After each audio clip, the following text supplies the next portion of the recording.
शहाबुद्दीन का बेटा होना अगर जुर्म था तो मैं समझता हूं कि हुकूमत नाइंसाफ़ी कर रही है कि जिन लोगों को गद्दी में बैठाने के लिए हमने अपनी जान की बाजी लगा दी, आज मेरे बेटे के साथ यह हश्र हो रहा है। और इससे बड़े बड़े मुजरिमीन हैं वो छुट्टे फिर रहे हैं, बड़े बड़े सभाओं में राजनीति के हाजिरी दे रहे हैं, लेकिन उन पर उंगलियां नहीं उठती हैं। बिहार सरकार ने अपने पुराने मुकदमात के तहत उनको गिरफ्तार करके जेल में भेज दिया है। मैं समझता हूं। नमस्कार, आप देख रहे हैं लाइव बिहार। मैं हूं आपके साथ असलम अब्बास। पूर्व सांसद मोहम्मद शहाबुद्दीन के बेटे ओसामा साहब की गिरफ्तारी के बाद से लगातार बिहार की सियासत में चर्चाएं तेज हैं। ओसामा साहब की गिरफ्तारी राजस्थान की कोटा से हुई थी।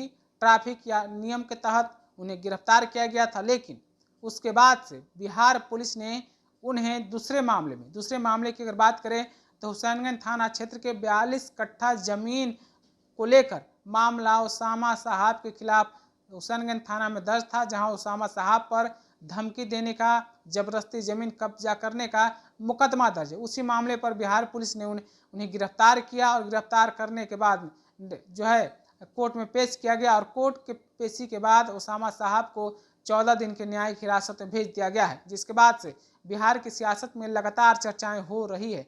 लगातार इस बात की चर्चा हो रही, क्या ओसामा साहब को बिहार सरकार की तरफ से जानबूझकर न्यायिक हिरासत में भेजा गया है? क्या जानबूझकर उन्हें परेशान किया जा रहा है? तरह तरह की बातें, तरह तरह के सवाल डिजिटल प्लेटफॉर्म पर, सोशल मीडिया पर भी पूछे जा रहे हैं, बोले जा रहे हैं, लेकिन राजनेता भी इससे अछूते नहीं। एक तरफ तेजस्वी यादव इस पूरे मामले पर बोल चुके हैं। उन्होंने साफ साफ कहा था कि ये पूरी तरीके से न्यायिक प्रक्रिया है, इस पर किसी को टीका टिप्पणी नहीं करना चाहिए।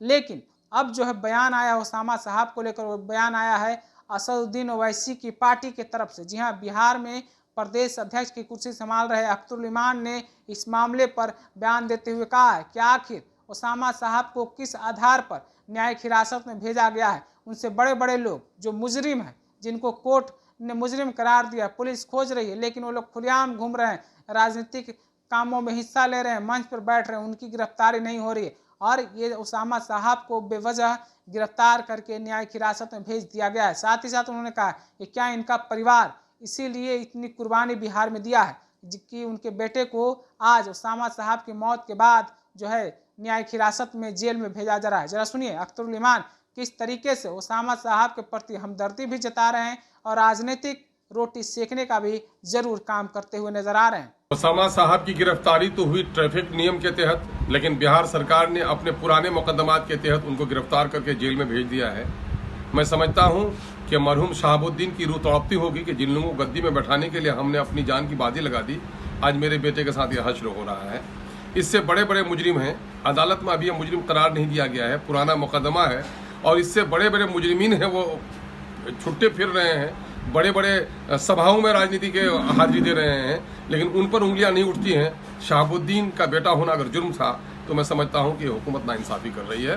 पहले अदालत जुर्म साबित कर दे, तब इस तरह की कार्रवाई होनी चाहिए। तो अभी आपने अख्तरुल इमान को सुना है किस तरीके से बोल रहे थे। साफ साफ उनका कहना था कि जिस आरजेडी के लिए मोहम्मद शहाबुद्दीन ने अपनी पूरी राजनीतिक जीवन लगा दी, पूरा जीवन लगा दिया, आखिरी दम तक, मरते दम तक शहाबुद्दीन आरजेडी के लिए काम करते रहे, वही आरजेडी अब इस तकलीफ, इस दुख के घड़ी में ओसामा साहब के साथ खड़ी नजर नहीं आ रही है। उनका साफ साफ इशारा तेजस्वी यादव की तरफ था, आरजेडी की तरफ था, और वो साफ साफ बोल रहे थे कि ओसामा साहब को बेवजह फंसाया जा रहा है, जानबूझकर राजनीतिक के सियासी तहत कि उनको फंसाया जा रहा है, सियासी समीकरण के तहत उनको परेशान किया जा रहा है। जैसा कि अख्तरुल इमान को आपने सुना है किस तरीके से वो बोल रहे थे। आप अपनी राय क्या रखते हैं अख्तरुल इमान की इस बयान के बारे में? क्या सचमुच में राजद परिवार तेजस्वी यादव ओसामा साहब को जानबूझकर जो है परेशान कर रहे हैं? क्या सचमुच में ये एक सोची समझी साजिश के तहत ओसामा साहब को न्यायिक हिरासत में भेजा गया है? आप अपनी राय क्या रखते हैं? कमेंट के रूप में हमें जरूर बताइए। तब तक के लिए बने रहिए लाइव बिहार के साथ। आपका शुक्रिया। लाइव बिहार यूट्यूब पर सब्सक्राइब और फेसबुक पर लाइक जरूर करें।